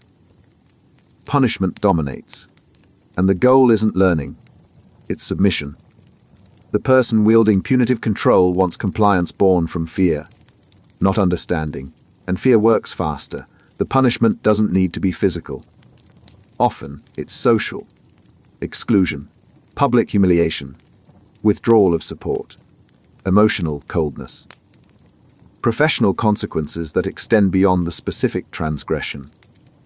The severity isn't calibrated to the offense.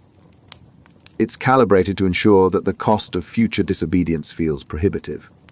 It shows up in workplaces where mistakes are met with disproportionate responses. An error becomes grounds for public reprimand. A missed deadline triggers threats to job security. The punishment isn't meant to correct. It's meant to intimidate, to create an environment where people are so afraid of consequences that they stop taking risks, stop innovating, stop doing anything that might draw negative attention. In relationships, it's the partner who punishes perceived slights with extended silent treatment, with sabotaging plans, with leveraging whatever vulnerabilities they know will hurt most. The punishment is never discussed. It's just applied.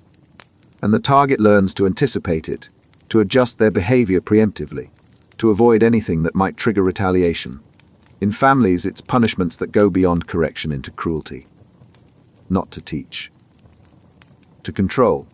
To make sure the child understands that autonomy has a price and that price is pain. The child doesn't learn right from wrong. They learn to fear consequences, and fear becomes the mechanism through which obedience is secured. And punitive control creates a specific kind of compliance. Not willing cooperation. Not internalized values, just the constant calculation of whether the risk is worth the punishment. And in environments where punishment is the primary tool, people don't learn to make better choices. They learn to avoid getting caught. Contingency management. If you do this, then that happens. The relationship between action and outcome is clear, predictable. And that predictability is the lever. You're not forced to behave a certain way. You're just shown the consequences of each choice. And the consequences are arranged so carefully that the path of least resistance is exactly what someone else wants you to do. Contingency management is behavioral control through structured consequences. It's not random. It's engineered. Do what's expected and rewards follow. Delay it, and rewards are withheld or replaced with penalties. The system doesn't need enforcement. It runs on its own because people naturally move toward positive outcomes and away from negative ones. The approach is everywhere. It's how training works, how habits form, how systems shape behavior without needing constant supervision. And when it's used intentionally by someone seeking control, it becomes a method of directing others without appearing to direct them at all. The beauty of contingency management, from the controller's perspective, is its objectivity. They're not making demands. They're just maintaining a system. The consequences are presented as natural, inevitable, the way things work. But the contingencies aren't natural. They're designed, and the design ensures that independent action carries a cost while compliant action brings benefit. In workplaces, it's performance metrics tied to rewards. Meet the target, get the bonus. Miss it, face consequences. The targets aren't neutral. They're set to push behavior in specific directions. And employees adjust, not because they agree with the direction, but because the contingency makes compliance more rewarding than resistance. In relationships, it's subtle. Affection offered when you behave a certain way. Distance created when you don't. The contingency isn't discussed. It's just felt. And over time, you adjust your behavior to maximize positive responses and minimize negative ones. You're being shaped, but it feels like you're just learning what works. In institutions, contingency management is policy. Privileges earned through compliance. Freedoms restricted when rules are broken. The system operates automatically. No one person needs to enforce it.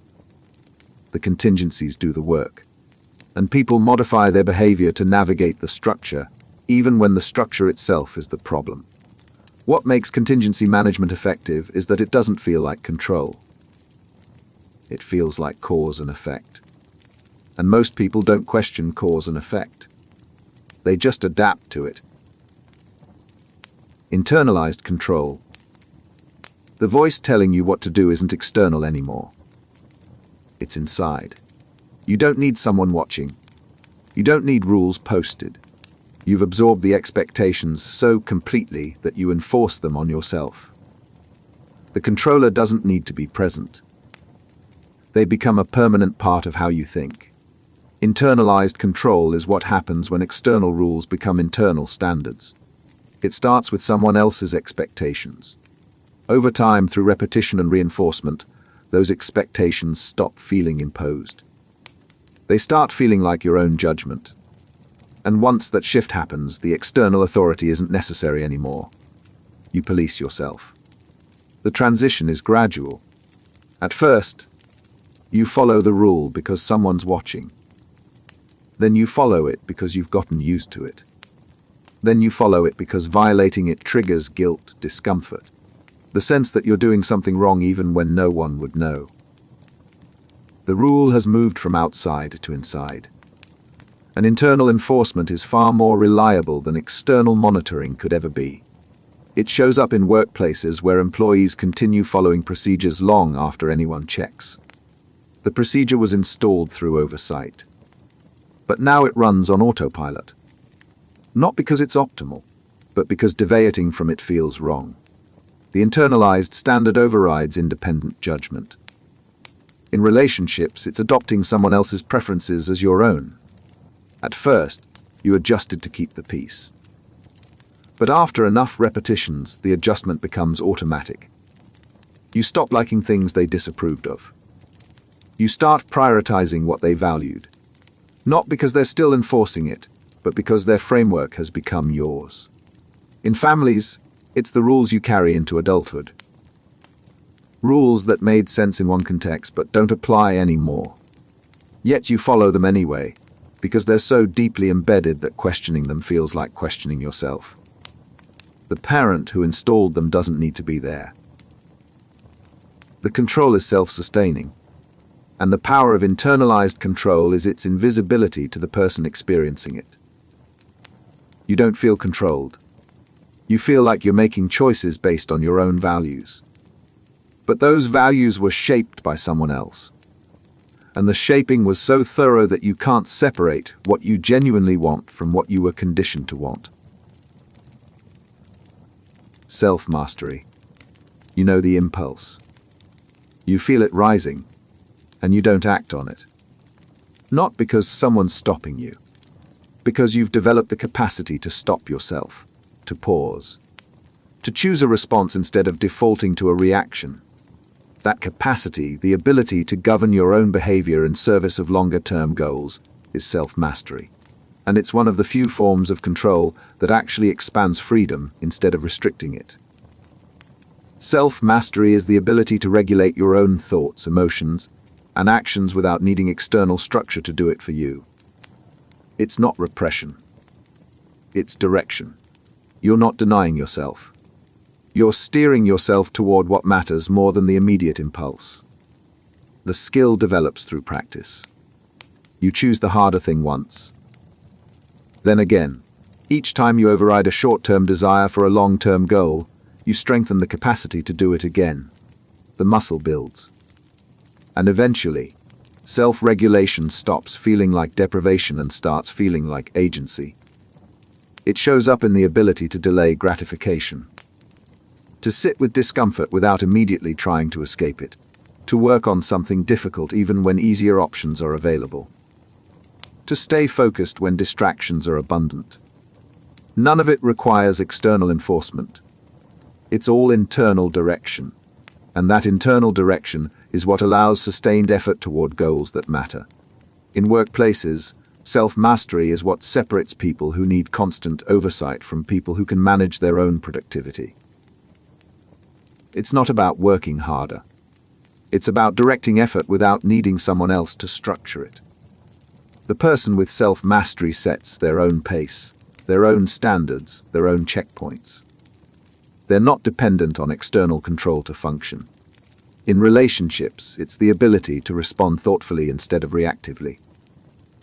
To feel anger and choose not to lash out. To feel hurt and still communicate clearly.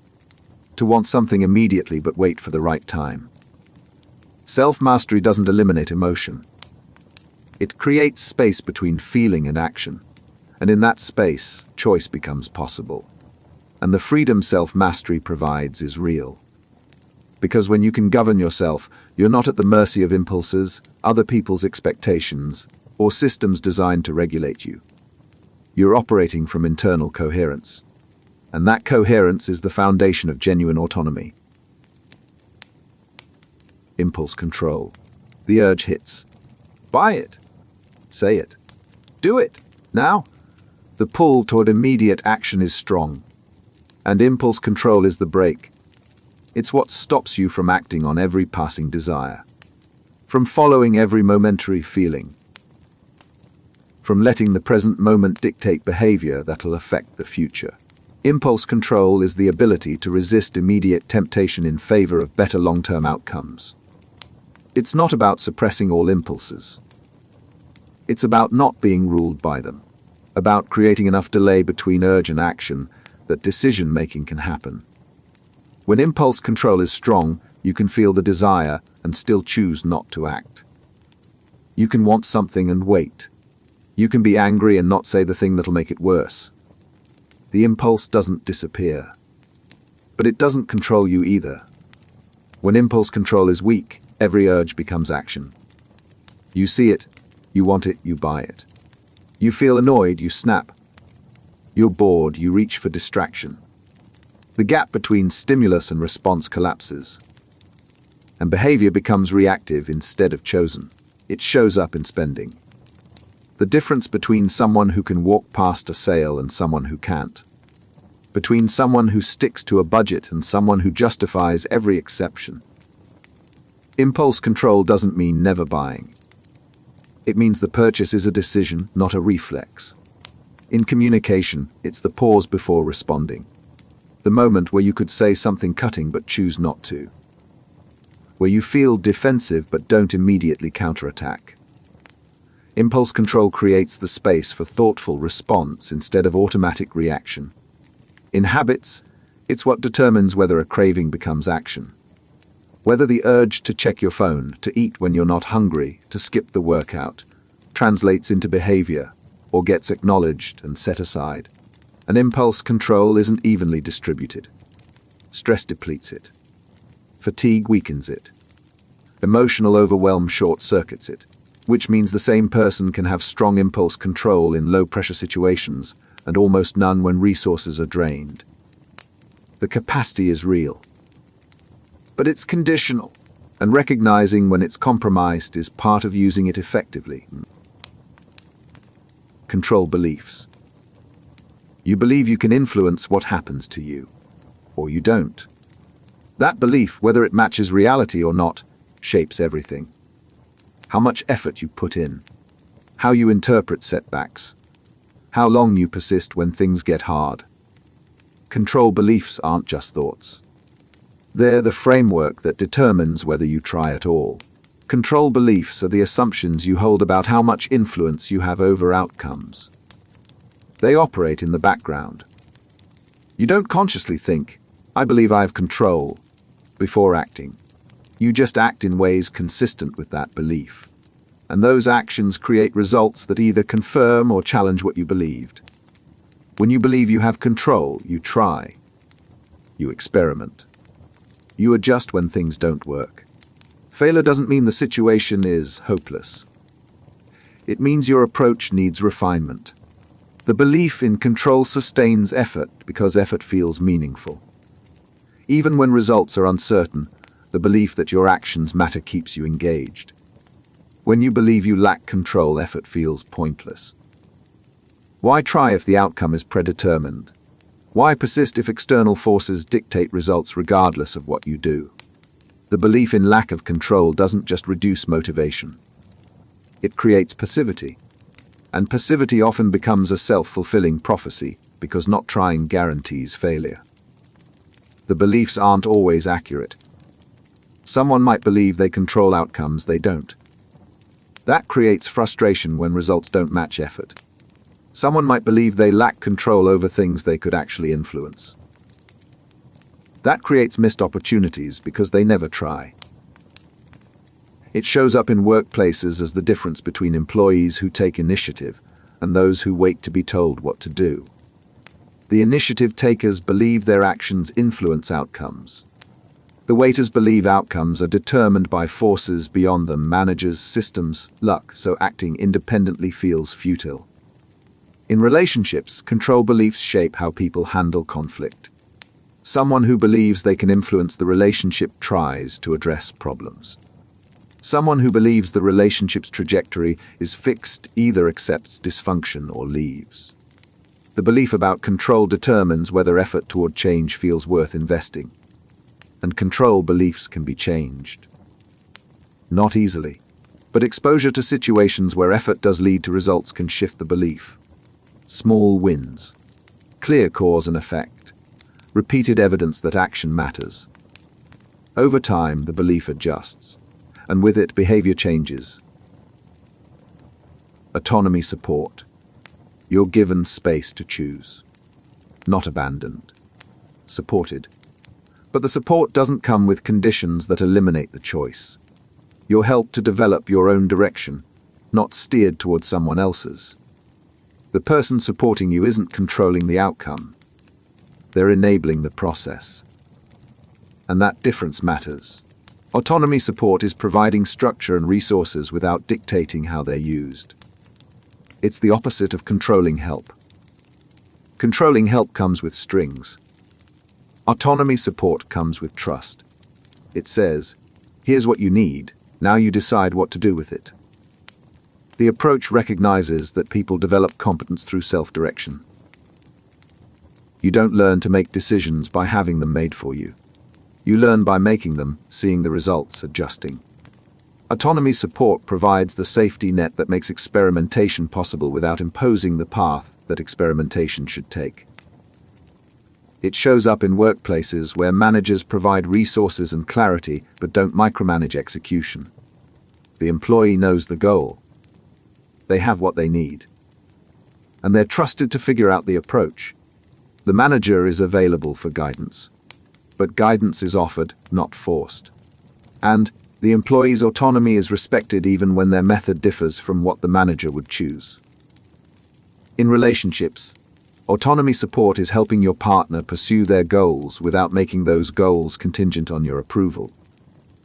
It's being invested in their growth without needing to control the direction that growth takes. It's offering input when asked but not inserting yourself into decisions that aren't yours to make. In parenting, it's the balance between structure and freedom. Rules exist. Boundaries are clear. But within those boundaries, the child makes choices. The parent doesn't script every decision. They create an environment where the child can practice autonomy safely, make mistakes that aren't catastrophic, develop judgment through experience rather than compliance. And autonomy support builds something controlling help never can. It builds genuine competence. Because competence developed through self-direction is internalized. It doesn't depend on external guidance. It's owned. And ownership is what turns capability into confidence. The person who's been supported in their autonomy doesn't just know how to do things. They know they can figure things out. And that belief in their own capacity is what autonomy support ultimately provides.